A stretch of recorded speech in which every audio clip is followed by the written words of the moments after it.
السلام عليكم ورحمة الله. ازيكم يا حبايبي؟ عاملين ايه؟ يا رب تكونوا بخير. ان شاء الله هعمل معاكم النهاردة السبانخ بطريقة جميلة جدا.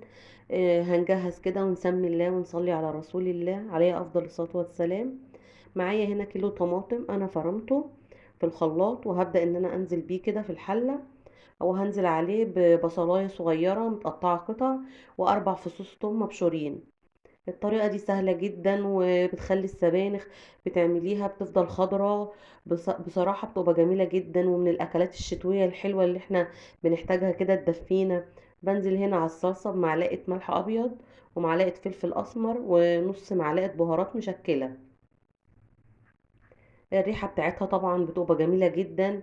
وهقول لكم هنا على حاجة كده تركاية حلوة مميزة في السبانخ. هنزل هنا كده بقرن شطة في الطماطم، لان احنا طبعا بنحب الاكل سبايسي شوية. انت عايزة حابة تحطي ماشي، مش حابة براحتك. هنحط هنا حوالي 4 معالق زيت صغيرين على الصلصة، ونسيبها بقى ان هي تتسبك مع بعضها كده وتتقل، ويبقى قوامها تقيل. جبت هنا السبانخ وبدأت ان انا انضفها واشيل منها. ساعات بيكون فيها ورق اصفر، ورق مش نظيف، فبشيلها هنا وانضفها كده واسويها، وابدأ ان انا اقطعها قطع صغيرة.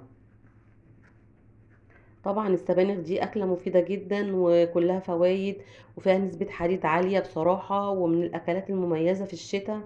مفيش غنى عنها بصراحة. بصوا أنا قطعتها قطع صغيرة كده زي ما انتوا شايفين، وهبدأ ان انا اخلص الكمية كلها، وهبدأ ان انا اغسلها. يا ريت اللي يشوف قناتي انا يوميات تيتا ما تنسوش تدعموني بلايك واشتراك للقناة لو اول مرة تشوفوني. خلاص هنا كده قطعتها قطع صغيرة زي ما انتوا شايفين كده، وهغسلها حوالي مرة او اتنين وهصفيها كويس، علشان طبعا بيبقى فيها نسبة طينة كده او اي حاجة. هنا بنزل عليها بمكون جميل جدا، الكزبرة الخضراء. بخرط عليها كده شوية عليها، فعلا بيدوها ريحة وطعم بيفرق فيها جدا. الكزبرة الخضراء يا جماعة ما شاء الله عليها مع السبانخ، بتحطي ربطة صغيرة بتبقى جميلة جدا، وبتديها ريحة بصراحة روعة. هنا بعد ما خلصت السبانخ كده وغسلتها، هنزل على الصلصة على طول. طبعا مش هسلق السبانخ لوحدها، كده احنا فقدنا القيمة الغذائية بتاعتها، لا. احنا هننزل على الصلصة على طول بالسبانخ وهي مخروطة كده، من غير ما نسلقها.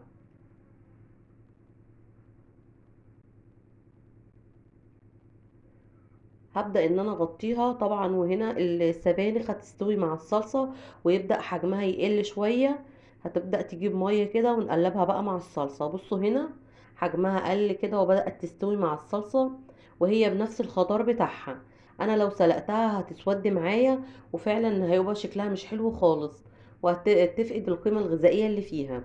الطريقة ديت هتخلي السبانخ تفضل معاكي خضرة لحد اخر شوية. بصراحة طريقة جميلة جدا ومعتمدة، والريحة بتاعتها ما شاء الله عليها. بصوا شكلها عامل ازاي وريحتها ما شاء الله.